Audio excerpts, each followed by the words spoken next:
Welcome, 8th graders. We're getting together today for our first lesson. We will be reading chapter 1 of the novel Farewell to Manzanar by Jeanne Wakasuki Houston and James D. Houston. We're going to take a look at some reading questions. They're more literary analysis than they are reading comprehension. So if you struggle with those questions and what you're looking for, I encourage you to watch the whole video because I will go through the questions with you as we read the novel and try to discuss those. Normally, I don't always read the book out loud to the class, usually the first couple of chapters, but this is one that if you are a strong reader, certainly if you want to read the book on your own, you are welcome to do that. But these videos will be in place. I'm not 100% sure if you'll have your book available to you, so I want to make sure that you have these lessons, and it's my way of trying to be able to teach you. The chapters are pretty short, so we'll be able to go through them hopefully pretty quickly and keep the videos fairly short as well. So what I'd like to do first, you should have two things handy. There was on your flash drive and also on Schoology a large file.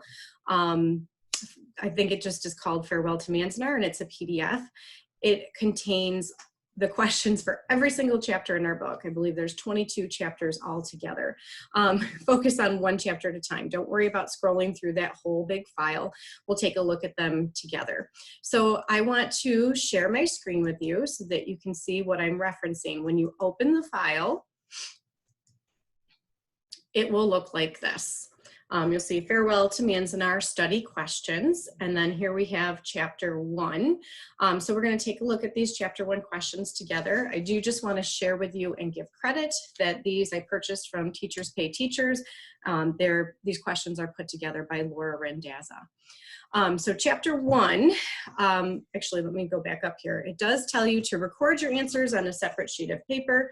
You must answer incomplete sentences. Those are her directions. I currently am unable to edit this source, but I do like it. The one thing that I would like to edit on there though, is that I would like to see ACE answers. These are pretty detailed questions. Some of them have actually, as I'm looking at number 1, I see 3 questions plus an explain your answer. So really, these should be fairly long answers, at least 3 to 5 sentences. You need to restate and answer the question. I would like you to cite text details, especially when it tells you, which is quite regularly. And it does say in there to explain your answer, but not always. And I want you to make sure that you do explain them. So let's take a look just at chapter 1 for today. We see question 1 says, how old is the author at the beginning of the memoir? So remember that a memoir, this is a nonfiction book that we're reading. The genre of nonfiction, meaning that it is true. Memoir, it's coming from our author's memories, and she's reliving part of her childhood. So we'll have to figure out how old is she when this book starts. How might her age influence the story she's about to tell? So think about it. If she's really young, if she's a teenager, that's going to make a difference in the story that we're about to hear. Does her age make her more or less reliable as a narrator? So we haven't talked about the idea of reliable narrators yet, but if you think about it, if a person is reliable, you can trust them. So we want to think about the fact that whatever her age might be when it starts, does this make her someone we can trust based on those facts? And you can actually argue both sides of the coin on this one. You might be able, well, we'll talk about that as we decide what her age is when we're reading the chapter. Okay, question 2 says, look at the passage in the middle of chapter 1 where the fishermen return to the dock. Find a line of dialogue that serves as an element of foreshadowing of the trouble to come for Japanese Americans. So dialogue we're looking for when they're talking to each other, something one of the fishermen will say, and foreshadowing what he says hints towards what will happen later on in the book. And we do know that they're going to, at least Jeanne's family will end up in that Manzanar camp, which those camps were in California. So that is probably the trouble it's hinting towards. We're looking for a line that shows that. Question 3, most families of fishermen had shortwave radios and roof antennas on their homes. For what were these pieces of technology used? Explain why the FBI was suspicious of these devices And was that suspicion reasonable or unfair? Explain your answer. And once again, I think you can argue both sides of the coin on that one. Number 4, name 5 common household items that would lead FBI authorities to be suspicious when they ransacked the homes of the fishermen. Do you have any of these items in your household? Explain what would lead the FBI officers to look at these items suspiciously. So why are they worried about those? What dangers could they present? Number 5, what does Papa's reaction to his arrest show us about his personality? And number 6, how long will it be before Jeanne sees her father again? Everyone in the family, except for Jeanne, cries when Papa is taken. Why doesn't Jeanne cry too? All right, so those are the questions. I hope you have those handy, that you can look at those as we read the book. And then if you want to take notes on a sheet of paper or whatever, you probably will not be able to do those full out answers as we write. So that would, when we're done with the chapter and you have your notes, that's when I would like you to go back and write those ACE answers: answer, cite, explain. Okay, so we're going to switch over to the novel. And I mentioned to you that I don't have a copy of my book at home, but I did borrow this from the National Archives. So we're going to take a look at chapter 1, which is called, What is Pearl Harbor? So our author is asking that question. I want you to think about, what do you know about Pearl Harbor? Where is Pearl Harbor? Okay, we'll figure out, is Pearl Harbor even close to where our novel takes place? All right, read along with me, page 3. On that first weekend in December, there must have been 20 or 25 boats getting ready to leave. I had just turned 7. I remember it was Sunday because I was out of school, which meant I could go down to the wharf and watch. In those days, 1941, there was no smog around Long Beach. The water was clean. The sky a sharp Sunday blue, with all the engines that white sardine fleet putting up into it, and a lot of yelling, especially around Papa's boat. Papa loved to give orders. He had attended military school in Japan until the age of 17, and part of him never got over that. My oldest brothers, Bill and Woody, were his crew. They would have to check the nets again, and check the fuel tanks, and run back to the grocery store for more cigarettes. And then somehow everything had been done. And they were easing from the wharf, joining the line of boats heading out past the lighthouse into the harbor. So I do just want to point out, we found out how old our narrator is already. Make sure you make a note of that. Go back and take a look if you need to. It says it right in the first sentence. And think about the fact that she's so young. She's only 7. What could that mean about her reliability? Some of you might compare it, those of you who read The Boy in the Striped Pajamas, that boy misunderstood so many things that was going on in the book because of his age, and they weren't explained to him. Are those same sort of things going to happen for our narrator here? Is she less reliable because she's so young and doesn't understand? Or is she maybe going to be more reliable because at this time she doesn't have any of these previous beliefs that other characters might have? There's no prejudices or fewer prejudices in a 7-year-old. So keep that in mind as we continue to read the chapter before you choose your side. Papa's boat was called the Nereid, long, white, low slung with a 4-deck wheel cabin. He had another smaller boat called the Waka, a short version of our name, which he kept in Santa Monica where we lived. But Nereid was his pride. It was worth about $25,000 before the war. And the way he stood in the cabin steering toward open water, you would think the whole fleet was under his command. But Papa had a mustache then. He wore knee-high rubber boots, a rust-colored turtleneck Mama had knitted him, and a black skipper's hat. He liked to hear himself called Skipper. Through one of the big canneries, he had made a deal to pay for the Nereid with percentages of each catch. and he was anxious to get it paid off. He didn't much like working for someone else if he could help it. A lot of fishermen around San Pedro Harbor had similar contracts with the canneries. In typical Japanese fashion, they all wanted to be independent commercial fishermen, yet they almost always fished together. They would take off from Terminal Island, help each other find the schools of sardine, share nets and radio equipment, competing and cooperating at the same time. You never knew how long they'd be gone, a couple of days, sometimes a week, sometimes a month, depending on the fish. From the wharf, we waved goodbye. My mother, Bill's wife, Woody's wife, Chizu, and me. We yelled at them to have a good trip, and after they were out of earshot and the sea had swallowed their engine noises, we kept waving. Then we just stood there with the other women watching. It was a kind of duty, perhaps a way of adding a little good luck to the voyage, or warding off the bad.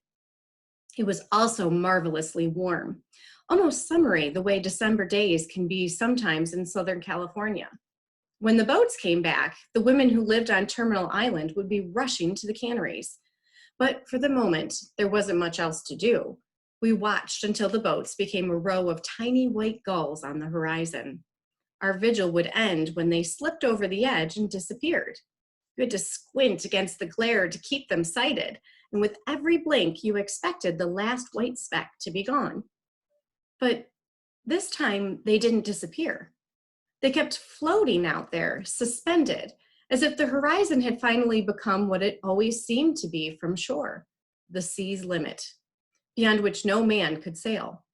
They floated a while, then they began to grow, tiny gulls becoming boats again, a white armada cruising toward us. They're coming back, my mother said. Why would they be coming back? Chizu said. Something with the engine? Maybe somebody got hurt. But they wouldn't all come back, Mama said, bewildered. Another woman said, maybe there's a storm coming. They all glanced at the sky, scanning the unmarred horizon. Mama shook her head. There was no explanation. No one had ever seen anything like this before. We watched and waited, and when the boats were still about half a mile off the lighthouse, a fellow from the cannery came running down to the wharf, shouting that the Japanese had just bombed Pearl Harbor. Chizu said to Mama, "What does he mean? What is Pearl Harbor?"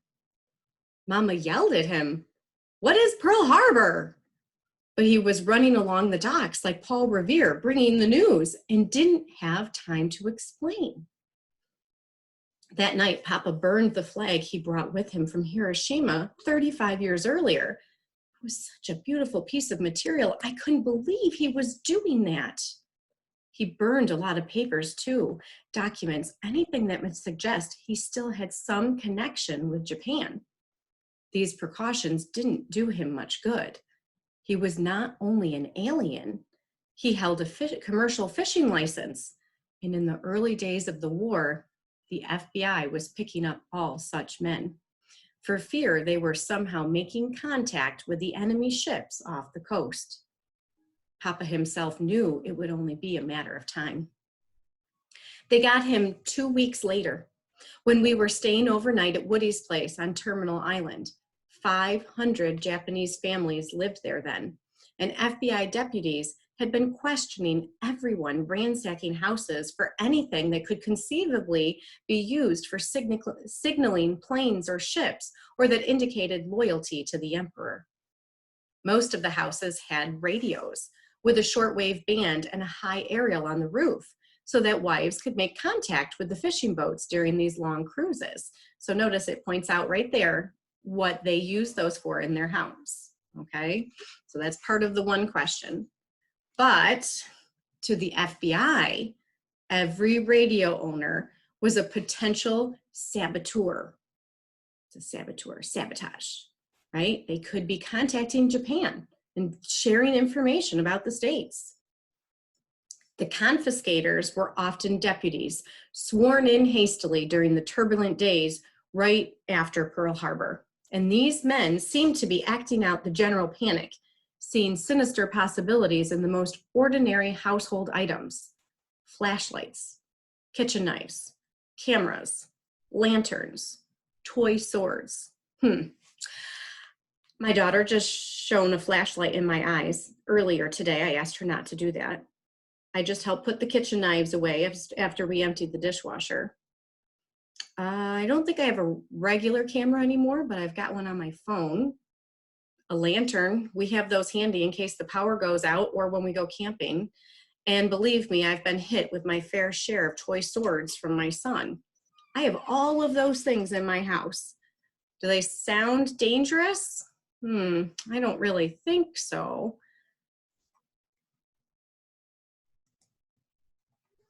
But we are going to see that the FBI does see those as possible dangerous things. We got to think about why. Why would those be dangerous to the FBI? If Papa were trying to avoid arrest, he wouldn't have gone near that island. But I think he knew it was futile to hide or to resist, meaning it didn't matter what he did, they were going to come and get him anyways. The next morning, 2 FBI men in fedora hats and trench coats, like out of a 30s movie, knocked on Woody's door. Woody's her older brother. He's a grown man. And when they left, Papa was between them. He didn't struggle. So this is how he reacts to his arrest. He didn't struggle. There was no point to it. He had become a man without a country. The land of his birth was at war with America. Yet after 35 years here, he was still prevented by law from becoming an American citizen.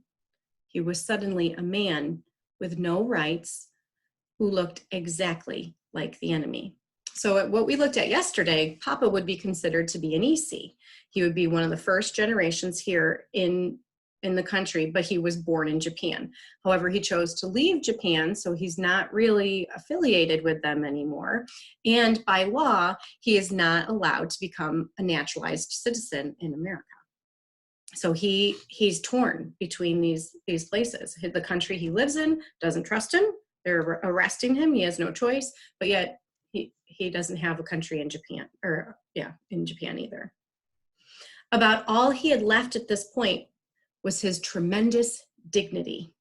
He was tall for a Japanese man, nearly 6 feet, lean and hard and healthy skinned from the sea.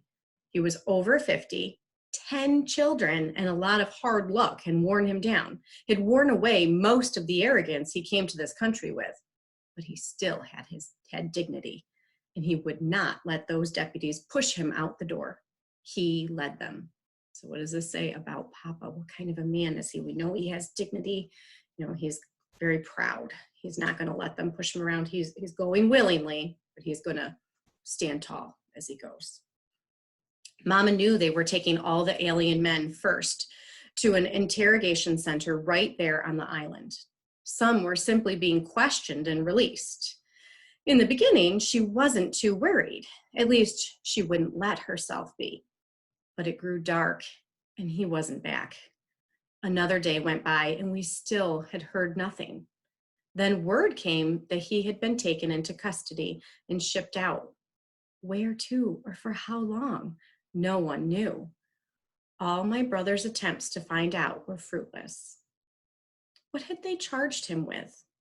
We didn't know that either, until an article appeared the next day in the Santa Monica paper saying he had been arrested for delivering oil to Japanese submarines offshore. My mother began to weep. It seems now that she wept for days. She was a small, plump woman who laughed easily and cried easily, but I had never seen her cry like this before. I couldn't understand it. I remember clinging to her legs, wondering why everyone was crying. This was the beginning of a terrible, frantic time for all my family, but I myself didn't cry about Papa or have any inkling of what was wrenching Mama's heart until the next time I saw him, almost a year later. I feel like one of our questions was not touched on. Oh, it was. So we had to look at the dialogue. I was expecting it to be the fisherman talking, which I didn't remember. but we're looking at what is it the women say. So let me go back to the question so you understand what I'm talking about here. Let me put those back up for you. Okay, so we talked a little bit about her age. We know that she's 7. Talk about how that might influence the story that she's telling. And if it makes her more or less reliable, be sure to explain. So the passage of dialogue, it's when the fishermen are coming back, but it's the other people who are talking.